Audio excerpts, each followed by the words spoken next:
Just disclosures. I'm at Children's National Medical Center in D.C. and work with both Cooperative International Neuromuscular Research Group and Treat NMD. And then I'm co-founder and serving as CEO of ReveraGen. It's a very, very small company, has 2 employees, and also a Agata Biosciences and Trins LLC.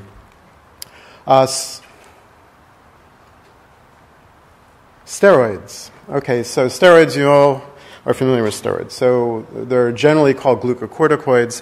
They're related to, they're basically they come from your adrenals. All of us have a spike of glucocorticoids right before we wake up around 4 a.m. in the morning, and then they fall down. So they set your sleep-wake night cycle.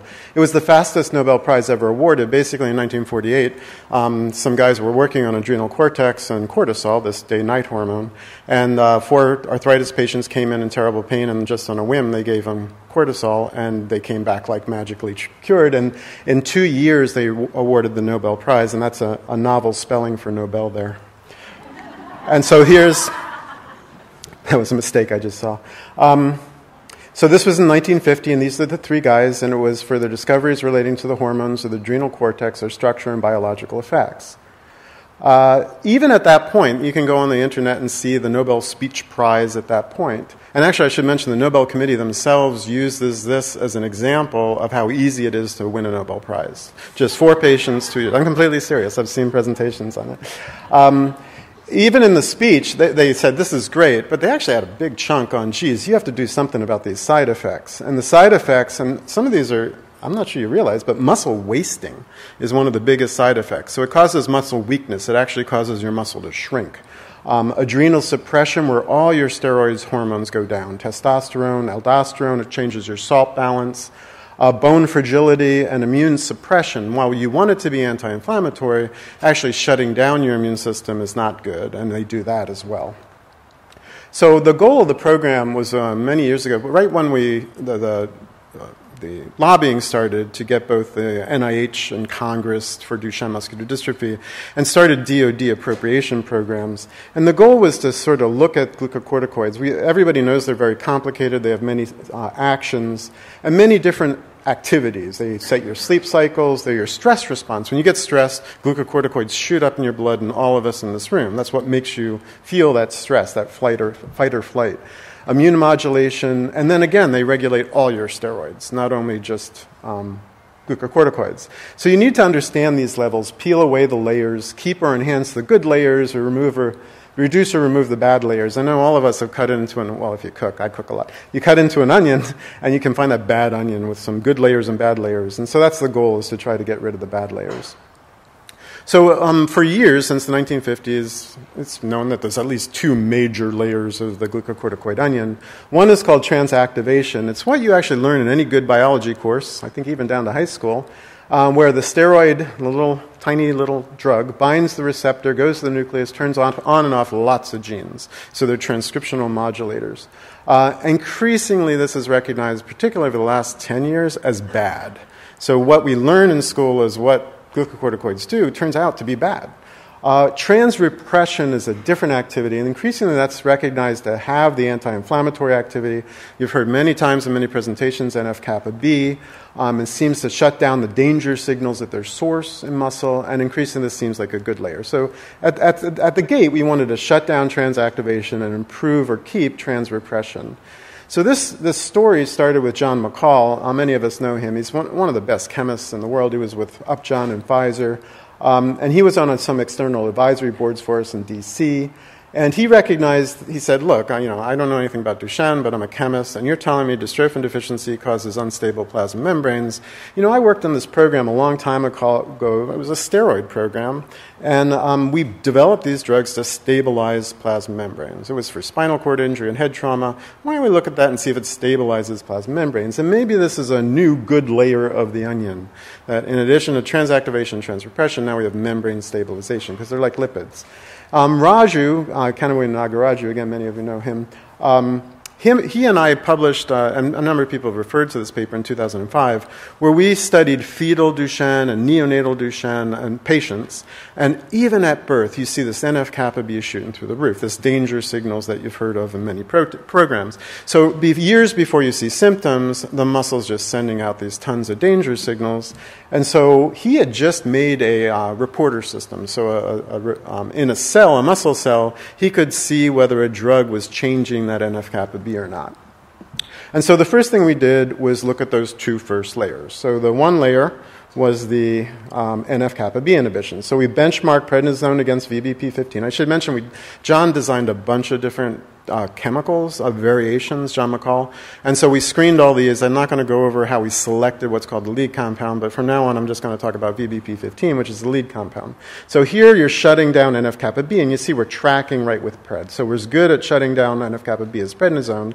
Now here's the membrane stabilization, which was John's idea.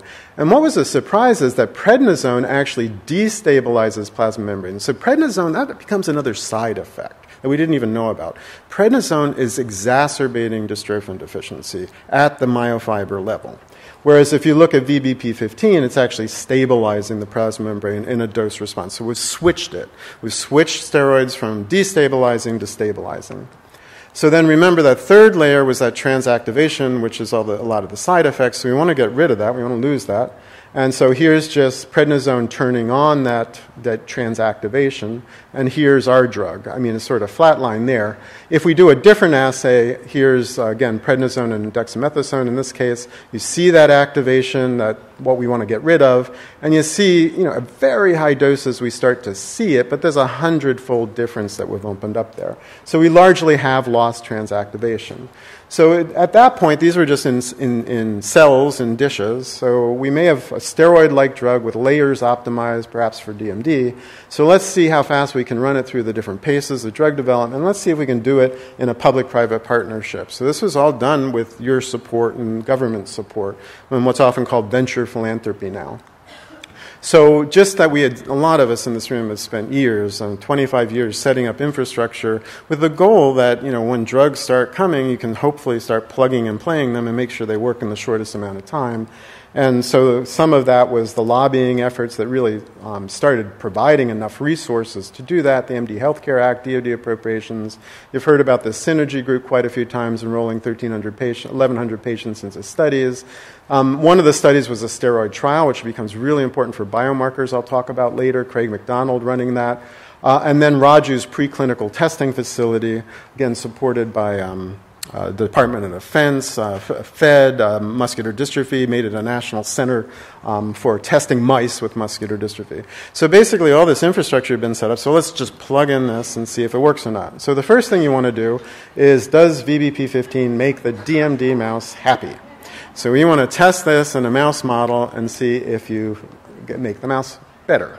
And so here's MDX Mouse. And here's after you treat them with prednisone. So you shrink them right up, and we know that because this growth stunting with prednisone in DMD patients, just like with in mice. Now here's the same mice treated for the same amount of time with VBP15. So we don't shrink mice. You see prednisone actually makes the bones more fragile. It shrinks them. VBP15 doesn't do that. And here again, you just see all those differences. So we've opened up that. So we've seemed to have lost growth suppression and bone fragility. Now here's that adrenal suppression that you're really, shutting down all your steroid hormones. You want to lose that. And here again we see this loss of adrenal function very quickly with prednisone and dexamethasone. And again, at high doses we start to see a bit, but about 100-fold difference between VBP15. And so you want muscle strength. We know it improves Duchenne muscle strength. Does it improve the mouse strength? And we see that it does in a dose-response way, heading up towards normal. Now, prednisone in this case actually makes the mice weaker, but because they're so small.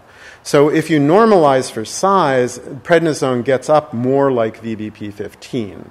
But it's all depending on whether you're controlling for size. Because we don't make the mice smaller, we just have big, strong mice. With prednisone, you have very small, strong mice. Okay?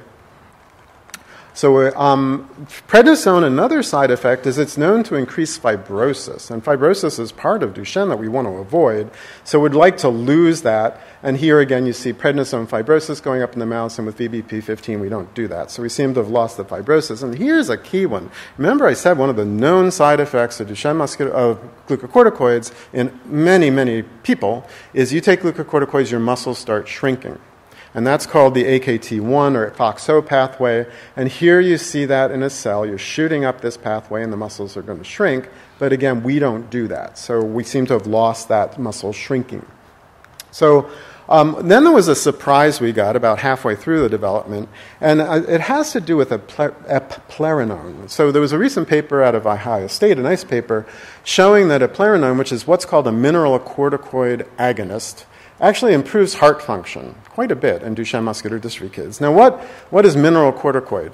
Well, mineralocorticoid receptor is a steroid hormone receptor. It binds what's called aldosterone. Aldosterone is a steroid hormone. It's the steroid hormone coming from the same adrenals that all your steroid hormones come from, but it controls your salt balance. So it directly acts on your kidneys and tells you how much salt to retain or how much to pee, so to keep that salt balance. And it seems like since all this salt balance seems to be a problem with the membrane instability and with the heart, eplerenone is actually good for kids with Duchenne. Well, if you look at prednisone is here's your glucocorticoid receptor, here's your mineralocorticoid receptor. So prednisone is well known to be an agonist of the MR. It is the opposite of eplerenone. So eplerenone is an antagonist. It shuts down the MR. Prednisone actually turns on the MR. It makes it worse. That's part of your cushingoid. The cushingoid that you see is through that action on the aldosterone mineralocorticoid receptor, and it's going the wrong way with prednisone. So ideally what you want is something like eplerenone, where it becomes an antagonist instead of an agonist. I'm sorry I said shut down. Just keep agonist, antagonist. You caught that, didn't you? So basically, VBP15 here is still an agonist of GR, but now it's turned from an agonist of MR to an antagonist. So basically, VBP15 becomes eplerenone on top of its other activities. So we've added yet another activity. So the summary of mechanisms of action is for efficacy, we've retained transrepression and F-kappa B. Since we've lost the side effects, we can probably push the dose. We're going to 30 times the prednisone dose in normal volunteers currently. Efficacy, we've gained membrane stabilization. For safety, we've lost this transactivation and all that bone fragility and shrinking. For safety, we've also changed MR antagonist, changed it to an antagonist instead of an agonist, and we should lose the growth stunting and cushingoid. If this prednisone is among the most prescribed drugs worldwide for hundreds and hundreds of disorders, so does it work in other disorders besides Duchenne? And it does in these different animal models. And Jesse Damsker at ReveraGen has done a great job testing all sorts of things like arthritis, inflammatory bowel disease, multiple sclerosis, and asthma. And in each of these, VBP15 seems to work as well or better than glucocorticoids. So there's lots of tests to do, costs a lot, you need a bunch of people, it takes a venture capitalist, or in this case, a community. And really, this whole drug program has been done by you as a community and the foundations and the governments. So we were selected by the National Institutes of Health as one of the first awardees of what's called a Therapeutics for Rare and Neglected Disease. They brought a whole drug development team to help. They de-risk everything. They did everything themselves independently to make sure it was right. So they de-risked the program. Treat NMD reviewed the program through the TACT, helped de-risk it. Lots of grants application, lots of reviewers, 11 million to date from many foundations, and I'll thank them in the end. And the FDA and EMA have been very, very nice. I mean, lots of good discussions with them. They're really helping out. So just the last few slides, where do we stand? So the phase 1 was kicked off in January. We've just about finished the single ascending dose, basically the same stage as you heard in the last presentation. And again, we're going up to about, Duchenne kids, as you know, are given about 0.75 mg per kg per day. We're going up to 20 mg per kg per day, so almost 30 times that. And the MAD in normal volunteers will also be every day for 2 weeks, and that'll be completed in October. We're waiting for the chronic tox to finish in 2 species, in mouse and dog, and PPMD helped provide $750,000 for that, along with the Foundation to Eradicate Duchenne, $250,000. So now I'm going to describe the DMD program. It's a phase 2A, phase 2B. We're focusing on innovations, data-driven clinical endpoints via the data we've acquired from the Synergy group, data-driven pharmacodynamic biomarkers. You've heard a lot about biomarkers, and we're integrating these. And basically, Yetrib Hathout, I'll have one slide on this in a second, at Children's has worked with, again, PPMD, SomaLogic, and the Synergy group with Craig McDonald. And we've defined for 1,120 proteins the natural history in Duchenne and about 100 Duchenne kids of all the biomarkers in 1/10 of a drop of blood. So now he's defined those steroid-responsive biomarkers that show are both efficacy, what's good about steroids, and what's bad about steroids. So now we can see that in just 1/10 of a drop of blood, and that's integrated into these. International key opinion leaders are running the program. Kate Bushby is running the phase 2B, and Paula Clemens with Synergy is running the 2A. So just if you're a PK person, this is what the pharmacokinetics looks like in normal adult volunteers, and it looks very well behaved. So this is sort of a PK person's nice drug. It has the same short half-life as does prednisone, and its dose response is good.